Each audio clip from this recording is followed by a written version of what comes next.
Pour comprendre la guerre qui menace aujourd'hui, il faut remonter aux racines. Voici l'Iran, au cœur des tensions mondiales. Une puissance millénaire, un carrefour stratégique et un conflit qui dure depuis plus de 40 ans. Avant d'être une république islamique, l'Iran était l'empire de Perse, une nation à l'histoire glorieuse et complexe. Sa culture a influencé le monde entier, mais son destin a basculé au XXe siècle. Sous le règne du Shah Mohammad Reza Pahlavi, l'Iran était le principal allié de l'Occident dans la région. C'était une période de modernisation accélérée, mais aussi de répression politique féroce. En 1969, tout bascule. Le peuple se soulève contre la monarchie. C'est la révolution islamique. Le Shah s'enfuit. L'ayatollah Khomeini revient d'exil et prend les rênes du pays. La prise d'otage de l'ambassade américaine à Téhéran marque la rupture définitive avec Washington. L'Iran passe du statut d'allié à celui d'ennemi, juré du grand Satan américain. Puis vient la guerre contre l'Irak de Saddam Hussein. 8 ans de conflits sanglants. 1 million de morts plus tard, l'Iran sort de ce conflit traumatisé, mais plus déterminé que jamais. Le pays s'isole diplomatiquement, mais commence à construire son propre réseau d'influence. Malgré les sanctions, l'Iran utilise sa ressource principale, le pétrole, comme un levier de survie. Le régime commence à soutenir des groupes armés dans toute la région. C'est la naissance de l'axe de la résistance.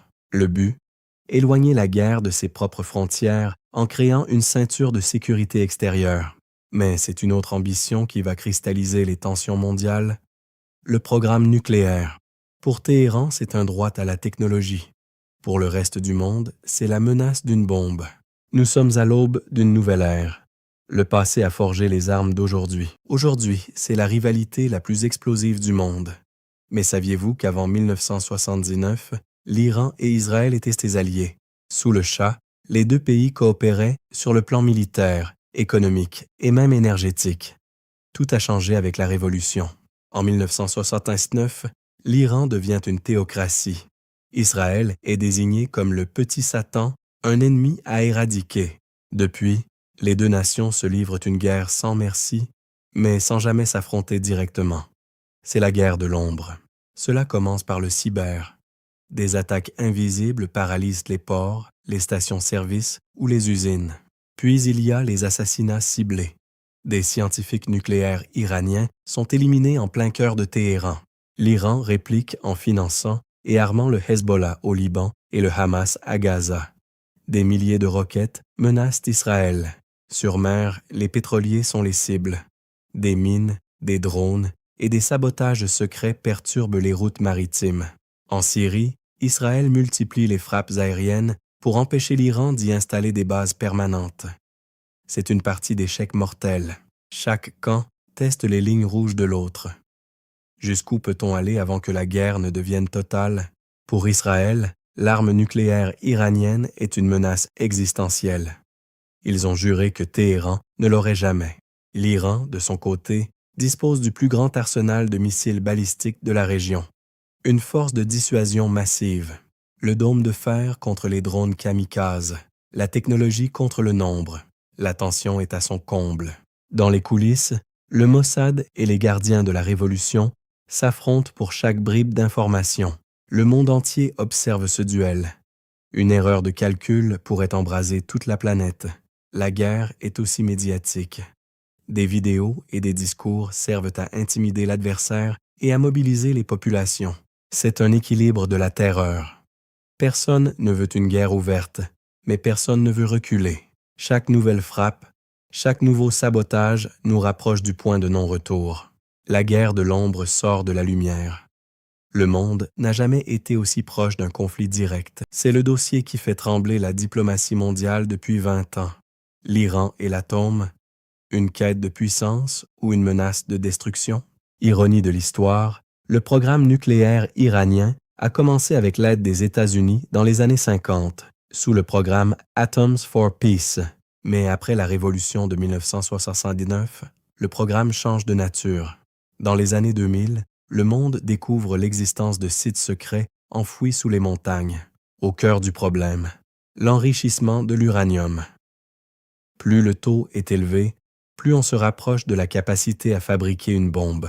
La réponse internationale est immédiate. Une pluie de sanctions économiques s'abat sur l'Iran, isolant son système bancaire et ses exportations de pétrole. En 2015, un espoir surgit. L'accord de Vienne, le JCPOA, est signé entre l'Iran et les grandes puissances mondiales. L'Iran accepte de limiter drastiquement son programme nucléaire en échange d'une levée progressive des sanctions. La tension semble retomber. Mais en 2018, Donald Trump retire les États-Unis de l'accord, dénonçant un traité désastreux.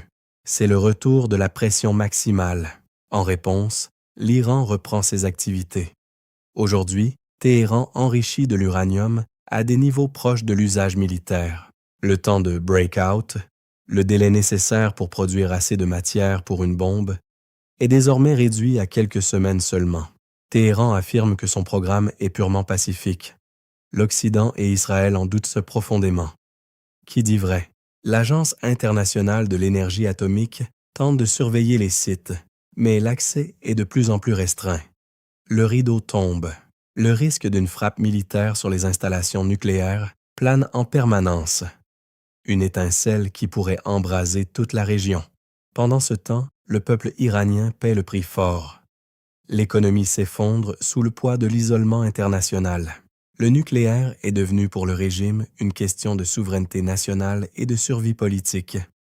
Un point de non-retour, l'Iran cherche désormais des soutiens à l'Est, vers Moscou et Pékin, pour briser le blocus occidental. L'échiquier mondial se recompose. La diplomatie est dans l'impasse. Chaque round de négociation semble être le dernier avant la rupture totale. Le monde observe nerveusement les centrifugeuses tourner. Chaque tour de vis nous rapproche d'un choix impossible. La course nucléaire est le cœur du réacteur des tensions actuelles. Sans solution, la guerre semble inévitable. Au-delà des laboratoires nucléaires et des bases militaires, il y a un peuple qui gronde. Bienvenue dans les rues de Téhéran, septembre 2022. La mort de la jeune Mahsa Amini, après son arrestation par la police des mœurs, devient l'étincelle d'une révolte sans précédent. Un cri de ralliement parcourt le pays. Zan Zendeji Azadi. Femme, vie, liberté. Une onde de choc qui brise les tabous. C'est la génération Z iranienne qui est en première ligne. Nés connectés au monde, ils aspirent à une vie différente. Se couper les cheveux, brûler son voile en public, des gestes de défi qui font le tour du web mondial. Mais le régime réagit avec fermeté. La répression est brutale. Les rues deviennent des champs de bataille. Pour étouffer la contestation, le gouvernement coupe Internet. Le pays est plongé dans le noir numérique. Des centaines de morts, des milliers d'arrestations. Le prix de la liberté est lourd pour les familles iraniennes. Le conflit n'est pas seulement politique, il est culturel. Une lutte entre traditions rigides et désir de modernité. Partout dans le monde, la diaspora se mobilise. L'Iran intérieur et l'Iran extérieur ne font plus qu'un. L'art, la musique et la poésie deviennent des armes de résistance. Chaque chanson partagée est un acte de courage. Pourtant, le socle du pouvoir reste solide. Les gardiens de la Révolution veillent sur l'ordre idéologique. Aujourd'hui, les rues semblent plus calmes, mais le feu couve toujours sous la cendre. Rien ne sera plus comme avant. La soif de changement est devenue un élément permanent du paysage politique iranien. Une variable imprévisible. Cette instabilité interne fragilise-t-elle le régime ou le rend-elle plus agressif à l'extérieur? Pour le pouvoir, la sécurité intérieure est indissociable de la défense contre les menaces étrangères. Le destin de l'Iran se joue autant dans les foyers que dans les ambassades. Une nation à la croisée des chemins. Chaque secousse sociale est un séisme potentiel pour tout le Moyen-Orient. Le monde surveille l'épicentre. La révolte intérieure est le miroir des tensions extérieures. Une pièce maîtresse du puzzle iranien. Pour projeter sa puissance, l'Iran ne s'appuie pas seulement sur son armée, mais sur un vaste réseau d'alliés. Bienvenue au cœur de l'axe de la résistance. Le joyau de la couronne, c'est le Hezbollah libanais. Plus qu'une milice, c'est une véritable armée de l'ombre dotée de plus de 100 000 roquettes pointées vers Israël. À Gaza, l'Iran soutient le Hamas. Une alliance stratégique qui permet à Téhéran de peser directement sur le conflit israélo-palestinien. Au sud, les rebelles Houthis du Yémen contrôlent le passage stratégique de la mer Rouge. Des drones et des missiles fournis par l'Iran perturbent le commerce mondial. En Irak, des dizaines de milices chiites, formées et financées par Téhéran, exercent une pression constante sur les forces américaines et le gouvernement local. La Syrie est devenue le pont terrestre de l'Iran vers la Méditerranée. Un corridor stratégique vital pour le transport d'armes et de troupes. Ce réseau coûte des milliards de dollars à l'Iran chaque année. Un investissement massif pour la survie du régime et son influence régionale. La coordination est assurée par la force Al-Quds. Dans l'ombre, les chefs de ces groupes se réunissent pour planifier les prochaines étapes de la résistance. Cette influence permet à l'Iran de déstabiliser ses adversaires sans jamais entrer en guerre ouverte. C'est la stratégie de la profondeur stratégique. Pour l'Arabie saoudite et les États-Unis, cet axe est une menace majeure pour la stabilité de la région. La réponse est diplomatique et militaire. Les tensions se cristallisent souvent sur les mers. Chaque navire intercepté est un nouveau pion déplacé sur l'échiquier. La force de cet axe réside dans son asymétrie. Des moyens rudimentaires capables de tenir en respect les armées les plus modernes du monde. Le ciment de cette alliance n'est pas seulement financier, il est idéologique. Une vision commune d'un Moyen-Orient sans présence occidentale. Mais cette alliance a ses failles. Les intérêts locaux des milices ne correspondent pas toujours aux ordres de Téhéran. Un jeu d'équilibre complexe. Au milieu de ce grand jeu, les populations civiles sont les premières victimes. Des générations entières vivent dans l'ombre de ce conflit permanent. Plus les sanctions occidentales frappent Téhéran, plus le régime renforce ses liens avec son axe régional. Une spirale de survie. Ce réseau régional commence maintenant à s'articuler avec des puissances mondiales comme la Russie et la Chine.